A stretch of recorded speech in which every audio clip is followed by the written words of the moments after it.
videos we will upload more patriotic news. Trump defends Scaramucci on Twitter. He wanted to endorse me first.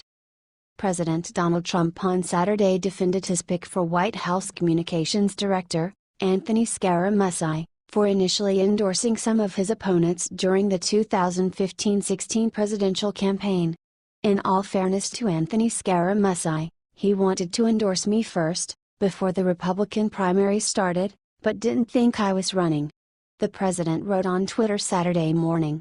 Scaramucci first endorsed Wisconsin Governor Scott Walker and former Florida Governor Jeb Bush over Trump during the Republican primaries.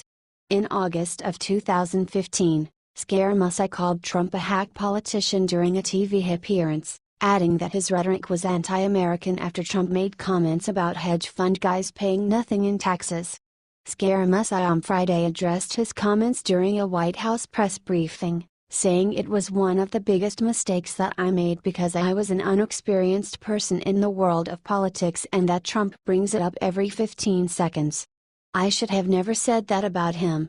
So Mr. President, if you're listening, I personally apologize for the 50th time for saying that. Scaramucci.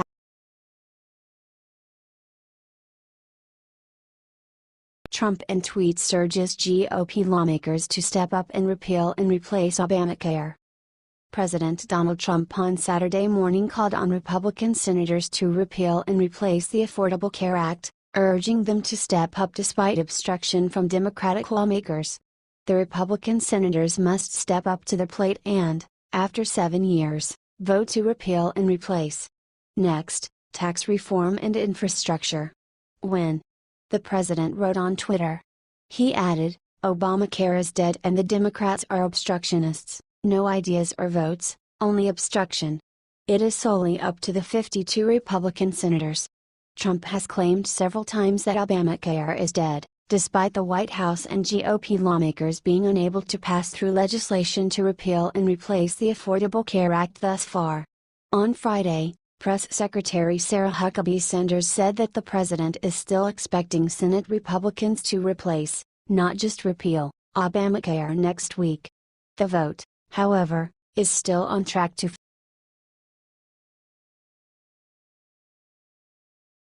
Trump pushes his complete power to pardon.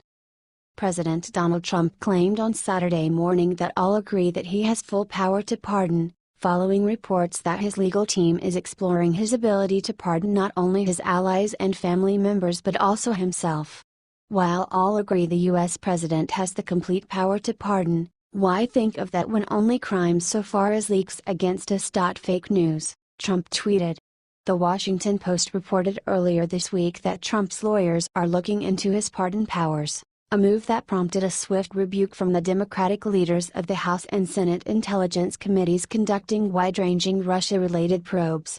Special Counsel Robert Mueller is also leading a sprawling Russia probe and is said to be investigating whether Trump obstructed justice, in part by firing James Comey, the former FBI director then leading the Russia probe. Despite Trump's claim, many legal experts say the extent of his pardon power is far from a settled question. According to Richard Primus, a University of Michigan law professor, Trump would be entering uncharted territory if he tried to pardon himself. He also said many constitutional lawyers are skeptical that such a move would be legally sound. The Constitution doesn't specify whether the president can pardon himself, and no court has ever ruled on the issue, because no president has ever been brazen enough to try it, he wrote for Politico magazine. Among constitutional lawyers, the dominant, though not unanimous, answer is no, in part because letting any person exempt himself from criminal liability would be a fundamental affront to America's basic rule of law values. Trump on Saturday also appeared to push for investigations into Hillary Clinton and Comey, amid the intensifying probes into his own orbit. So many people are asking why isn't the AG or special counsel looking at the many Hillary Clinton or Comey crimes? 33,000 emails deleted?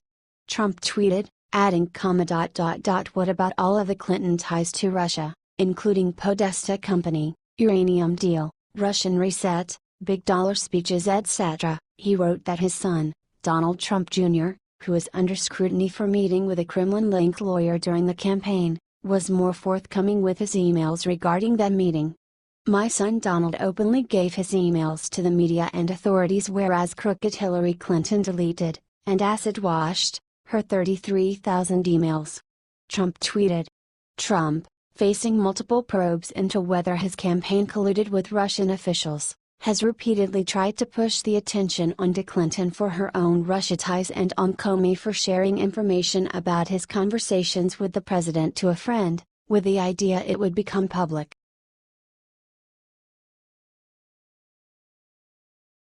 The untouchable Hope Hicks. Hope Hicks was celebrating a family wedding at a Bermuda golf club the weekend after Donald Trump was elected president when she overheard members of another party expressing dismay about his victory. The young press secretary was off duty, but she couldn't help inserting herself into the conversation at the next table. "I promise, he's a good person," Hicks chimed in, begging them not to worry, according to multiple people who witnessed the exchange. Hicks' instinctual defense of the president is emblematic of how she views her role in the White House, as someone who deeply understands Trump, but also understands why, in her mind, people misunderstand him.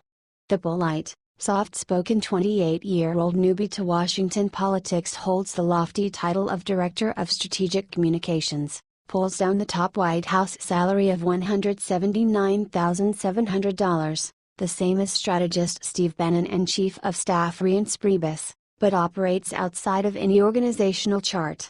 She is protected, in a world of rival power centers, by the deep bond she shares with the man at the top. He affectionately refers to her as Hope Esther. She still calls him Mr. Trump. And she views her job, ultimately, as someone who is installed where she is in order to help, but not change, the leader of the free world. But an explosive Trump interview this week with the New York Times, in which Hicks was the only aide in the Oval Office with the president, has thrust her protected and preferred under-the-radar status into fuller view. In the interview, Trump expressed regret and anger over his hiring Attorney General Jeff Sessions in light of his recusal from the Russia investigation, and then left open the possibility of firing Special Counsel Robert Mueller, all risky statements, given the legal scrutiny he, his family, and his associates face.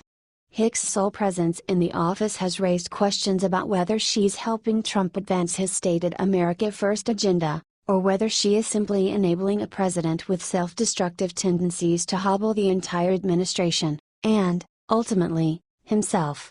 In the chaotic West Wing, rattled again on Friday by the surprise resignation of Press Secretary Sean Spicer, Hicks has been a stable, consistent presence at Trump's side, her loyalty never in question, her status in the president's inner circle never in jeopardy, her back never being stabbed by colleagues in the snake pit work environment.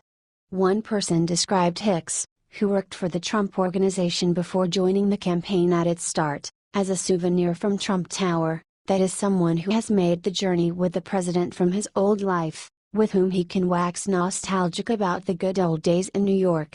She also may be one of the only long-term survivors of a complete overhaul of the White House Communications Department.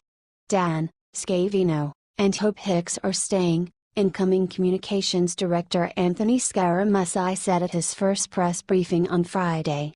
"As it relates to the other people in the comms shop, I've got to get to know them."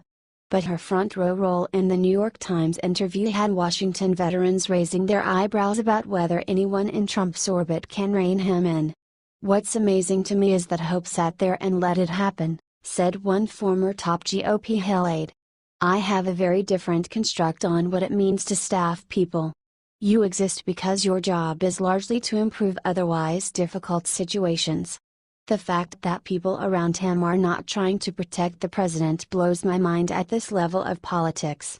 People familiar with the interview said Hicks, whose own comments during the session were off the record, did try to intervene on multiple occasions, reminding the president that he did not have to answer every question on the record.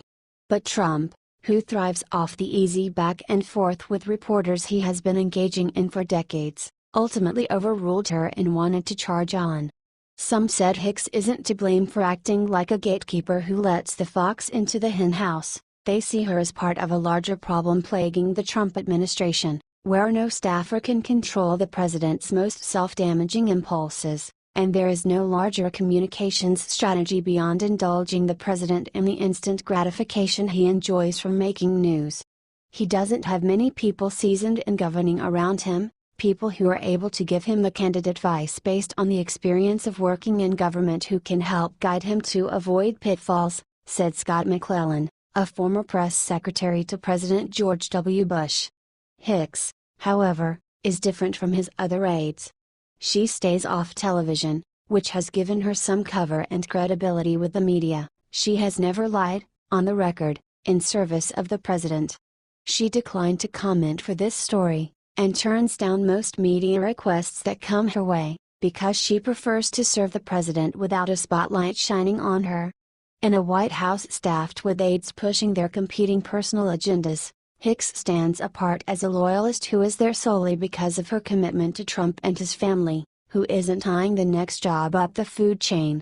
She is sometimes treated like an extended family member of the close-knit clan. She has joined Jared Kushner and Ivanka Trump for Shabbat dinner at their Kalorama mansion, and stood shoulder to shoulder with the Trump family during an audience earlier this year in Rome with the Pope, along with other inner circle aides. Internally, she has joked that her title is not about strategically communicating with the press, it's about strategically communicating with the president. She knows that telling Trump what not to say, ahead of an interview, is a losing proposition. She has accepted that he will say things that people find shocking, or upsetting, but she long ago made the decision that she deeply believes in Trump as a leader, and that she wasn't going to change or judge a 70-year-old man whose career highs have been based on trusting his own instincts. When it comes to indulging his desire to speak on the record to the New York Times, insiders said, she also understands the important place the respected hometown broadsheet holds in his Queensbred psyche. To colleagues and reporters, she often expresses frustration at why the president is often described as angry or fuming when she views the man she works for as generally charming, supportive and friendly. Hicks, a Greenwich, Connecticut, native and one-time teen model who rose through the ranks of the Trump Organization, has also become more solitary and protective of herself as her power in the White House has grown. Friends said she rarely ventures out socially in Washington because her close relationship with the president makes her feel like a target. She is not on Twitter, and her Instagram account, where she is followed by Ivanka Trump, Donald Trump, Jr. and the president himself, is set to private. Colleagues described Hicks as someone who communicates with Trump in a similar way to his daughter Ivanka. She can express her disagreements to the president privately, but ultimately supports his decisions unquestioningly. Internally, she has become something of a Trump whisperer. Other aides rely on Hicks' judgment to gauge when is a good time to speak to the president. She can help give readouts on conversations the president has had with legislators, said Mark Short, Trump's director of legislative affairs. If there's something that's happening in urgent fashion, she's able to convey that information quickly to the president and get back with the answer that we need. He added that the continuity she represents is an important ingredient in a White House filled with newcomers to the Trump train. It's become self-evident, 6 months into Trump's first term, that no single person can change Trump's style of communication. First Lady Melania Trump's presence in the White House has done little to stem the flow of outrageous tweets, and his communications team has fallen apart because the president, ultimately, acts as his own press secretary. But Hicks' management of the president, knowing what battles not to fight, and pushing no outside agenda of her own, might make her the last aide standing, even if it's a break from how people in her position have acted in the past. In the pre-Trump world order, an interview with the President of the United States was used by the administration as a cherry topper to sell a policy proposal the White House sought to highlight. In his final interview with the New York Times, for instance, President Barack Obama was interviewed in Hawaii and then in Midway about climate change in order to land a front-page story about his legacy on the issue. Every time a president talks to the press, it should be part of a coordinated communications effort to promote what the president is doing, said Ari Fleischer, another former press secretary to George W. Bush. Not so in Trump world. where reporters are often invited into the Oval Office by Hicks with no warning, for freewheeling conversations that read like venting sessions and do little to further any policy agenda being pushed by the White House. Coordinating interviews with him, that's all her, said one White House official. From her perch near the Oval Office, Hicks has become part of Trump's shrinking circle of trust, overseeing more of the president's response to damaging stories as he has lost faith in the rest of his communications team. In May, for instance, The Times reported that Trump asked former FBI Director James Comey to shut down his investigation into former National Security Advisor Michael Flynn.